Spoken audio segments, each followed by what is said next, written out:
रब्बा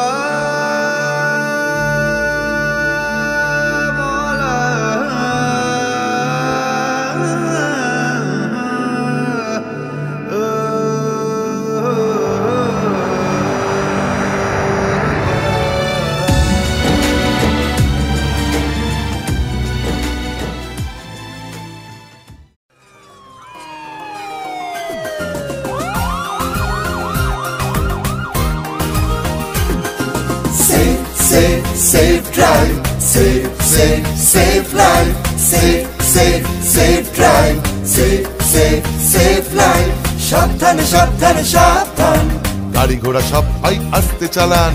সাবধানে সাবধানে সাবধান, মানুষের জীবন আপনি বাঁচান। প্রাণ বাঁচান প্রাণ বাঁচান, নিজেও বাঁচুন অপরকে বাঁচান। safe drive, safe life.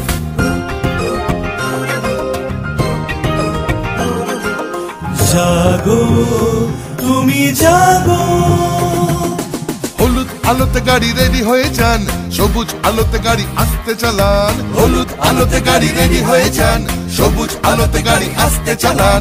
আপনারই হাতে আছে মানুষের প্রাণ, লাল বাতি দেখে তাই গাড়ি থামান। একে অন্যের প্রাণ বাঁচান, নিজেও বাঁচুন অপরকে বাঁচান। safe drive, safe life. প্রাণ বাঁচান প্রাণ বাঁচান, নিজেও বাঁচুন অপরকে বাঁচান। safe drive, safe life.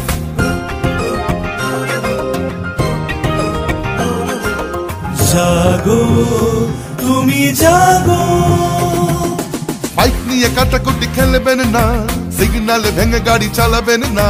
Bike নিয়ে কাটাকুটি খেলবেন না, হেলমেট ছাড়া বাইক চালাবেন না। আপনারই হাতে আছে মানুষের প্রাণ, নিয়মটা মেনে তাই গাড়ি চালান।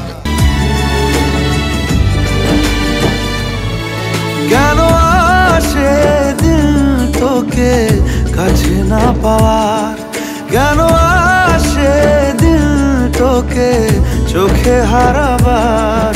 কি উপায় ফেরা যায় তোর স্বপ্নতে আবার। ওরে মন উদাসী একা ফেলে পালালি কোথায়। ওরে পরবাসী, ওরে বন্ধু আমার ফিরে আয়।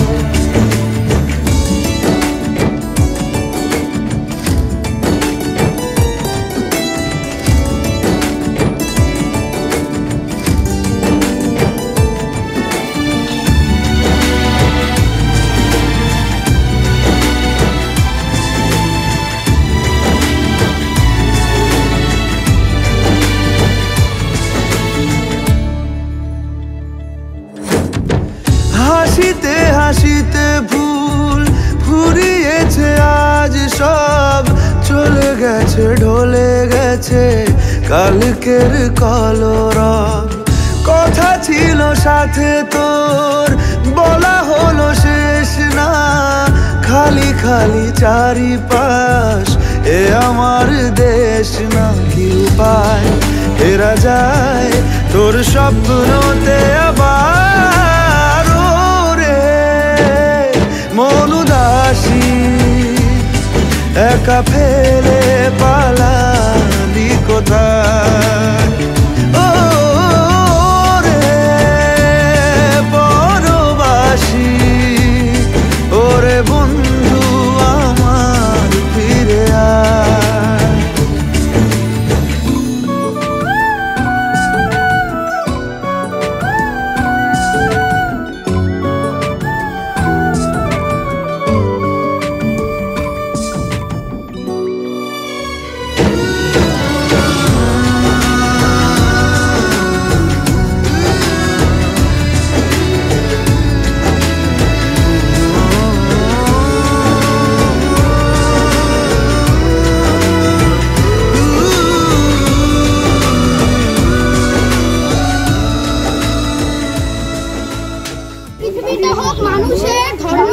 অন্তরে পৃথিবীটা রেকর্ডিং হচ্ছে, পৃথিবীটা হোক মানুষের ধর্ম অন্তরে, পৃথিবীটা হোক মানুষের ধর্ম থাক অন্তরে, পৃথিবীটা হোক মানুষের ধর্ম থাক অন্তরে।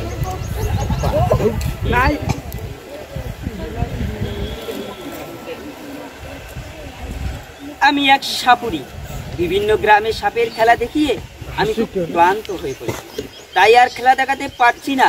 এখানে আশেপাশে কোথাও একটা গাছও দেখতে পাচ্ছি না যে সেই গাছের তলায় ঘুমিয়ে একটু বিশ্রাম নেব। ওই তো সামনে একটা গাছ দেখা যাচ্ছে, যাই গিয়ে সেই গাছের তলায় ঘুমিয়ে একটু বিশ্রাম নেই। কি সামনে মন্দির? না না, আমি এখানে ঘুমাবো না, কারণ আমি একজন মুসলিম। এখানকার গ্রামবাসী আমাকে এই মন্দিরের পাশে ঘুমোতে দেখলে আমাকে মেরে তাড়িয়ে দেবে, তার থেকে আমি অন্য কোথাও চলে যাই, সেটাই ভালো হবে। কি আমি সামনে এগোতে পারছি না কেন? আমার মাথাটা ঘুরছে, আমাকে ভীষণ ক্লান্ত লাগছে। এই ক্লান্ত শরীর নিয়ে আমি অন্য কোথাও যাব না, তাই আমি এখানেই ঘুমিয়ে বিশ্রাম নেবো। আজ আমার যা হওয়ার হবে। দাদা চলুন, পুজো তো হয়ে গেল, এখন বাড়ি ফিরে যাবো। আরে ওই দেখো গাছের নিচে কে শুয়ে আছে, জিজ্ঞেস করি। দাদা, ও দাদা। ইনশাআল্লাহ। দাদা আপনার কিছু হয়েছে নাকি? না, আমার কিছু হয়নি, আমি খুব ক্লান্ত এবং ক্ষুধার্ত। দাদা চলুন, ওখানে মন্দিরে প্রসাদ দিচ্ছে, আপনাকেও দেবে। আমি তো মুসলিম, আমাকে কি প্রসাদ দিবে? কেন দেবে না? আমাদেরকে দিয়েছে, আপনাকেও দেবে। আমরা মানুষ হলে আপনিও তো মানুষ। দাদা আপনার বাড়ি কোথায়? আমার বাড়ি সর্দারটারি থেকে 5 কিলোমিটার ভিতরে। সে তো অনেক দূর, ভারত বাংলাদেশ বর্ডারে। আপনার আদি গ্রাম কোথায়? দাদা আপনি তো ইন্ডিয়ান নাকি? ইন্ডিয়ান কি দাদা? ইন্ডিয়ান মানে আপনি তো ভারতীয়, ভারতের বাসিন্দা। আমার বাপ ঠাকুরদা এখানেই মারা গেছে, আমিও এখানেই মরবো। দাদা আপনি লেখাপড়া জানেন? না, আমি অ ক খ পড়িনি, তবে আমি পয়সা গুনতে জানি। আরে আজকে তো সন্ধ্যা হয়ে যাচ্ছে, চলুন আজকে রাত্রিটা আমার বাড়িতে থেকে যাবেন, কাল গিয়ে যাবেন। আমি তো মুসলিম বাবু, আমি কি করে হিন্দুর বাড়িতে থাকি? আপনি মানুষ হলে আমরাও মানুষ, তো চলুন। গুরুজি বলতেন, মাতৃদেব ভব, পিতৃদেব ভব, আচার্য দেব ভব, অতিথি দেব ভব। আপনি আমাদের অতিথি। শুনুন, আপনি যখন বাড়ি যাবেন নিজেও পড়াশোনা শিখবেন, আপনার ছেলে মেয়েকেও শেখাবেন। আমি আপনাকে কথা দিচ্ছি, আমি নিজেও পড়াশোনা শিখবো এবং আমার ছেলে মেয়েদেরকেও পড়াশোনা শেখাবো। পরের দিন আমি ভাবতে পারছিলাম না আমি কোন হিন্দু বাড়িতে ছিলাম, তাই আমি হিন্দুদেরকে শত্রু ভাবতাম, কিন্তু না, আজকে আমার সেই ভুল ধারণা ভেঙে গেছে। আমি বাড়ি গিয়ে একা ফেলে পালালি কোথায়? ও রে বড়বাসি, ওরে বন্ধু আমার ফিরে আয়। ওরে মনুদাসী, একা ফেলে পালালি কোথায়?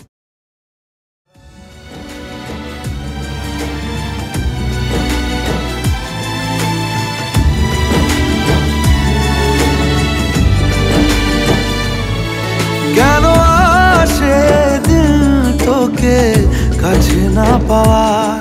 কেন আসে দিল তোকে চোখে হারাবার?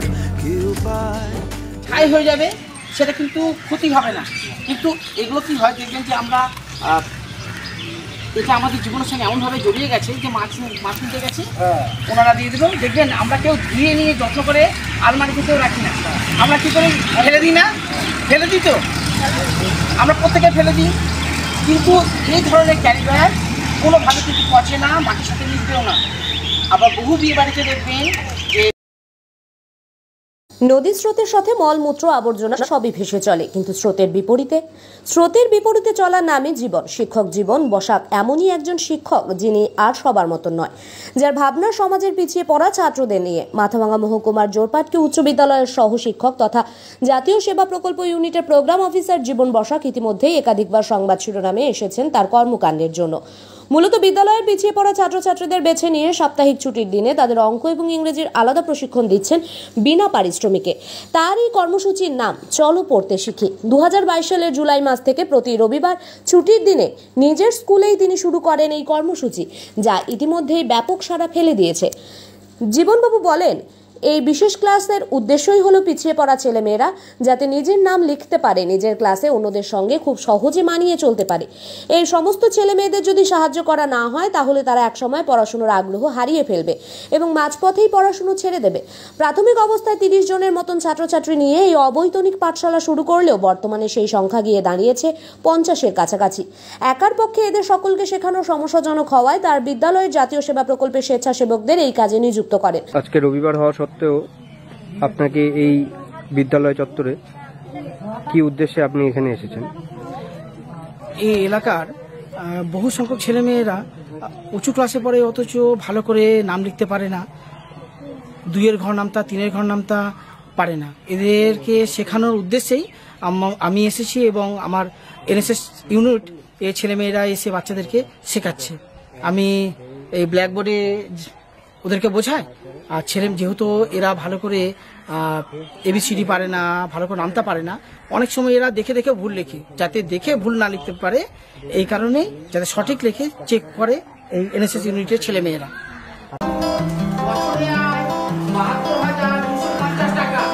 হটস্পট মানে জীবনের খোঁজ, শিকড়ের খোঁজ, ধুলো ঘেটে দেখা ভোটের হাওয়া কি বলছে।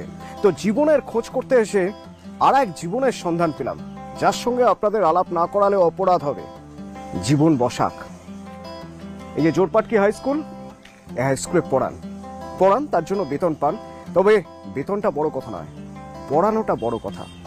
যেখানে কেন প্রাইভেট টিউশন করবেন না এই সব নিয়ে সব জায়গা টিচারদের বিরুদ্ধে ক্ষোভ, সেখানে বিনামূল্যে ছুটির দিনেও পড়িয়ে যান জীবন বসাক।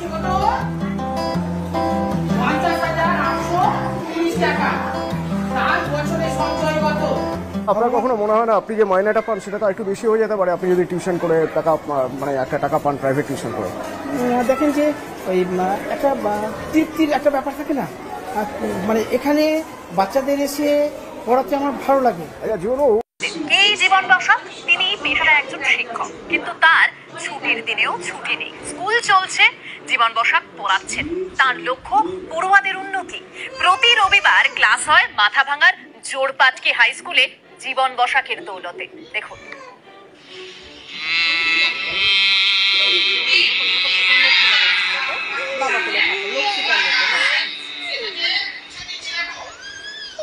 রবিবার ছুটির দিন, কিন্তু এই স্কুলে ছুটি নেই। অনেক পড়ুয়া স্কুলে আসে, শিক্ষক জীবন বসাক তাদের পড়ান। তিনি রবিবার ছুটি নেন না, প্রতি রবিবার স্কুলে আসেন, ছেলে মেয়েদের পড়ান।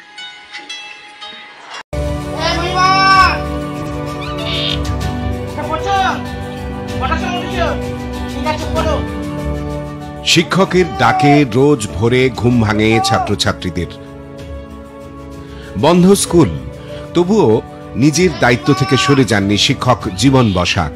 শীতের সকালে সকলে যখন গভীর ঘুমে মগ্ন, ঠিক তখনই কাকভোর হতেই বাড়ি থেকে বাইক নিয়ে বেরিয়ে পড়েন তিনি। করোনার কারণে প্রায় 2 বছর ধরে বন্ধ স্কুল। পরিস্থিতি স্বাভাবিক হতেই মাঝে খুললেও সংক্রমণ বাড়ায়, ফের বন্ধ হয়ে যায় স্কুল। এতেই বিপন্ন হচ্ছে ছাত্রছাত্রীদের জীবন। প্রতিনিয়ত পড়াশুনো থেকে সরে যাচ্ছে তারা। এই পরিস্থিতিতে দাঁড়িয়ে তাদের অন্ধকার থেকে আলোর দিকে নিয়ে যেতে উদ্যোগী হলেন কোচবিহারের জোরপাটকে হাই স্কুলের শিক্ষক জীবন বসাক। গতকাল বিকেলে যে ঝড় জলপাইগুড়িতে ব্যাপক ধ্বংসলীলা চালায় তার হাত থেকে রেহাই পায়নি কোচবিহার জেলার মাথাভাঙা 1 নম্বর ব্লকের শিকারপুর, কুটসামারি, এলংমারি, ডিঙির পিঠা গ্রাম সহ বিস্তীর্ণ এলাকা। গতকালের ঝড়ে ব্যাপক ক্ষয়ক্ষতি হয়েছে এই সকল অঞ্চলেও। আজ ঝড় বিধ্বস্ত এলাকায় সহযোগিতায় এগিয়ে আসে জোরপাটকি উচ্চ বিদ্যালয়ের জাতীয় সেবা প্রকল্প ইউনিটের ভলান্টিয়াররা। প্রোগ্রাম অফিসার জীবন বসাকের নেতৃত্বে সকাল থেকেই ভলান্টিয়াররা ভেঙে যাওয়া গাছ কেটে বাড়িঘর মেরামতের কাজে হাত লাগায়। খোলা আকাশের নিচে গাছের তলায় চলছে ক্লাস। করোনা পরিস্থিতিতে রাজ্য জুড়ে চলছে কড়া বিধিনিষেধ। বন্ধ সমস্ত শিক্ষা প্রতিষ্ঠান। অনলাইন ক্লাসের মাধ্যমে চলছে পড়াশোনা। এমন পরিস্থিতিতে শিক্ষক নিজে পড়ুয়াদের গ্রামে গিয়ে পড়াচ্ছেন। কোচবিহারের মাথাভাঙা মহকুমার জোরপাটকি হাই স্কুলের শিক্ষক জীবন বসাক। জানা গেছে বিদ্যালয় থেকে 200 কিলোমিটার দূরে মালদা শহরে বাড়ি শিক্ষকের। নিজের উদ্যোগে বিগত 6 মাস ধরে পাড়ায় পাড়ায় ঘুরে পড়ুয়াদের অনুশীলন চালিয়ে যাচ্ছেন। জীবনবাবু বলেন, করোনা পরিস্থিতিতে স্কুল বন্ধ থাকায় পড়ুয়ারা শিক্ষকদের কাছে পৌঁছতে পারছেন না। তাই একজন শিক্ষক হিসেবে তিনি পড়ুয়াদের কাছে পৌঁছে যাচ্ছেন। অনেক সময় অনলাইনের মাধ্যমে অনেক কিছুই বুঝতে অসুবিধা হয় পড়ুয়াদের, সেখানে দাঁড়িয়ে এই ক্লাস অনবদ্য। তাছাড়া এখনো অনেক ছাত্রছাত্রীর কাছে স্মার্টফোন না থাকায় তারা অনলাইন ক্লাসও করতে পারছে না। সেখানে এই শিক্ষক মহাশয় সদর্থক ভূমিকা নিয়েছেন। তিনি বলেন, শিক্ষকরা যদি ছাত্রছাত্রীদের সাথে যোগাযোগ না রাখে তাহলে তারা মনোবল হারিয়ে ফেলবে। তাই ছাত্রছাত্রীদের বাড়ি বাড়ি গিয়ে তাদের স্বাস্থ্য বিষয়ক খোঁজ খবর নেওয়ার পাশাপাশি তাদের শিক্ষাদান করছেন বিনা পারিশ্রমিকে। সপ্তাহে 2 দিন চলে এই ক্লাস। এবছর আমার 56 জন ছাত্রছাত্রী আছে। তাদের মধ্যে এ পর্যন্ত আমি 40 জন ছাত্রছাত্রী বাড়িতে গিয়ে দেখা করেছি, আর 2টো জায়গাতে আমি পড়াচ্ছি। সপ্তাহে 2 দিন করে আসি এখানে। এবার এখানে খোলা আকাশের একটা খুব সুন্দর পরিস্থিতি পাওয়া যায়। বাচ্চাগুলোরও যথেষ্ট আগ্রহ আছে, প্রায় দিনই ফোন করে যে স্যার কবে আসবেন কবে আসবেন। কিন্তু দুঃখের বিষয় যে এখানে যে এনভায়রনমেন্ট বা বৃষ্টি, প্রতিদিনই এই 10টা থেকে নিয়ে বা সকালের দিকে যেভাবে বৃষ্টি পড়ে, প্রতিদিন আসা সম্ভবপর হয়ে ওঠে না। যেদিনই পারি অন্তত চেষ্টা করি সপ্তাহে 2 দিনে 2টো জায়গাতে যাওয়ার চেষ্টা করি আমি। ছাত্ররা তো স্কুলে আসে, যেহেতু কোভিড সিচুয়েশান চলছে ছাত্ররা স্কুলে আসতে পারছে না। তো একজন মাস্টারমশাই হিসাবে ছাত্ররা আমাদের মাস্টারমশাইয়ের কাছে পৌঁছতে পারছে না। তো মাস্টারমশাই হিসাবে আমার মনে হয় যে ছাত্রদের কাছে পৌঁছানো একান্তই দরকার। সমস্ত ছাত্রছাত্রী বাড়িতে গিয়ে তাদের খোঁজ খবর নেওয়া, তারা কীরকমভাবে পড়াশোনা করছে, তাদের স্বাস্থ্য কীরকম, এই সমস্ত খোঁজ খবর আমি নিচ্ছি। না, এ ধরনের কোনো পারিশ্রমিক নিচ্ছি না।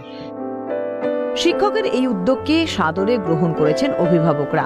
তারা জানান, জীবনবাবুর কাছে শিশুরা আনন্দের সঙ্গে পড়ে, নিজে থেকে পড়াশোনা করতে চায়। পাশাপাশি তারা বলেন, অর্থের অভাবে অন্য কোনো শিক্ষক রাখা সম্ভব হয়নি, কিন্তু বিধিনিষেধে